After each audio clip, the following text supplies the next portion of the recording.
In my previous video, where I posed the question, why do ugly chicks hate God? I had a really good comment or question, somewhat disagreeing with me, but I have an explanation that I thought would share with you guys because it brings up a lot of other points. And basically, they wanted to know, well, how do you explain if ugly chicks hate God? How do you explain all the good-looking, all the hot Hollywood babes that hate God? And I have a good answer for you. There's actually three possible explanations for this. And number one, quite simply, could be, well, they're the exception to the rule. And keep in mind when I'm talking about people, and a lot of the times I'm talking about potentially millions of people, I have to make generalizations. So the number one explanation could be they could just be the exception to the rule. Even a broken clock is right twice a day. So there are always exceptions to the rules, but I don't want to base everything I talk about exceptions to the rules. So that's just one possible explanation, that they could just be exceptions to the rule. And number two is these Hollywood women, they might not actually be that hot in real life. Keep in mind, Hollywood people, especially actresses, the females, they have whole teams of people to make them look good at all times. People making every aspect of them look good. That could be everything from the outfits they're wearing to the makeup to the professional photos that they're having taken and then photoshopped to look good what they put out. So a lot of that could be image. These Hollywood people, they have literally teams of people on their employment to make them look good at all times. And the most famous person I've ever worked with personally is Lindsay Lohan, and that was like way back like a decade ago at the height of her popularity. And we did this shoot for Harper's Bazaar magazine, me and her.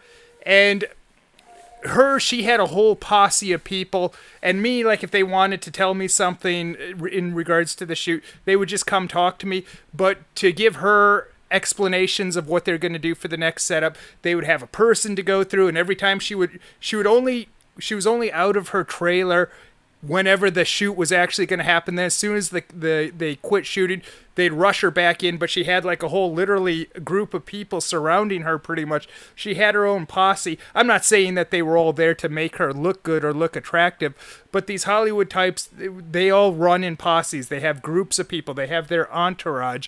And a lot of these, especially when you're talking about females, it's to make them look good. Everything to make sure what they're wearing is good, to their makeup, and it could be even other things going into photography, videography, people running helping with their social media accounts, what have you. So they have teams of people, but in reality, you wake up to some of these women maybe, and when their makeup's off or whatever, their hair is messed up, and when you're seeing everything in bright light, maybe they don't actually look that good. Hollywood is all about an illusion.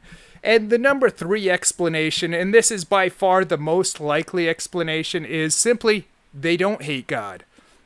Something I've talked about in other videos is a lot of these Hollywood people, even if they're not necessarily satanic, they at least have to push a liberal agenda, and that's because they see it as a career move. They have to keep their masters happy, and their master, they're not thinking is literally Satan or that they just have to please evil. They're thinking of people like Harvey Weinstein. They have to please the powers that be that very much have a liberal agenda, and maybe they're just pushing a liberal agenda. Some of these people might not even see it particularly as evil, or even if they realize it's not good, it's not a big deal to them when your career is the thing that's most important in your life, and that's your top priority.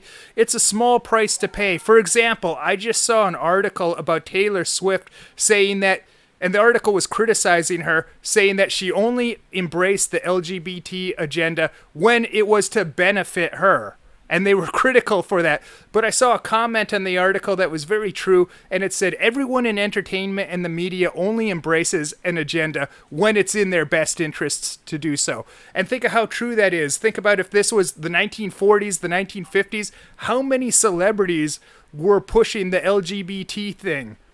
None of them, because it wouldn't have been in their best interests. It would have hurt their careers.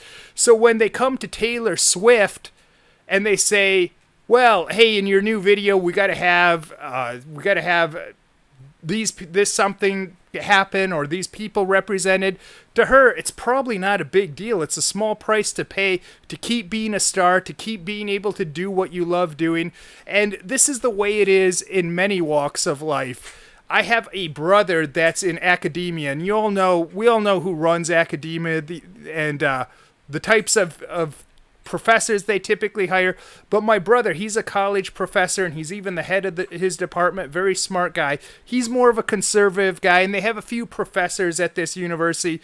They're somewhat conservative, but apparently they kind of have to keep their beliefs to themselves. They have to stay in the closet with their conservative beliefs, and they just hired a woman who's a lesbian that's married to another woman. I think she's also black, but she can say whatever she wants when she's around the other professors, and no one's allowed to really say, hey, I'm offended by this, or it makes me feel uncomfortable. She kind of has that privilege because the other professors, they're more on the conservative side.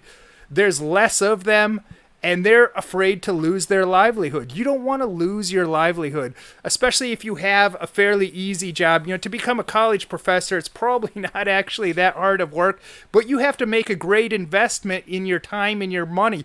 Going through graduate school, my brother had to put himself through all these years of schooling and getting a PhD, and to finally land this really good job. You don't want to just lose it because you say something that is not, it's not a hill worth dying for. And think about it even more for these Hollywood people. I mean, you want to do what's in your best interest for your career. What profession is there that's easier? Hardly any, than being a Hollywood star, just to make movies and have people fawn over you. You get a lot of money and you don't have to be a smart person. You don't have to go through years of schooling. You're in a very privileged position, and you don't want to just lose it for saying the wrong thing. That's why so many of these celebrities are very quick to apologize anytime they say something that's considered unpopular, because it's not really worth them losing that millions for just for something they said. They'd rather just be able to do what they want to do in life.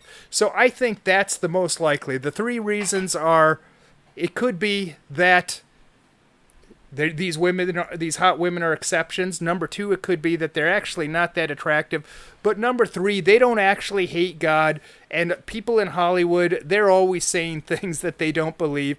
And I can tell you, a lot of these people in Hollywood, they really don't hate God. A lot of them tend to be not Christian, but agnostic. They believe in a God.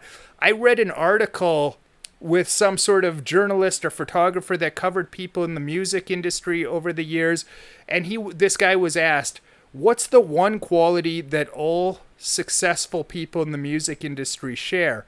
And he said the quality that all successful people in this music business share is they have a belief in God. And not only do they have a belief in God, they believe that God wants them to be famous. And he said every now and then you'll have someone come along that gets famous that doesn't really have that belief. And he gave the example of Jewel, where she accepted some award and she said, I really don't deserve this. And then what happened? She fell off the face of the earth, and you pretty much never heard of her again. She didn't really believe that it was part of God's master plan or what have you, that she really deserves this and she should really be a star. She didn't really truly believe that.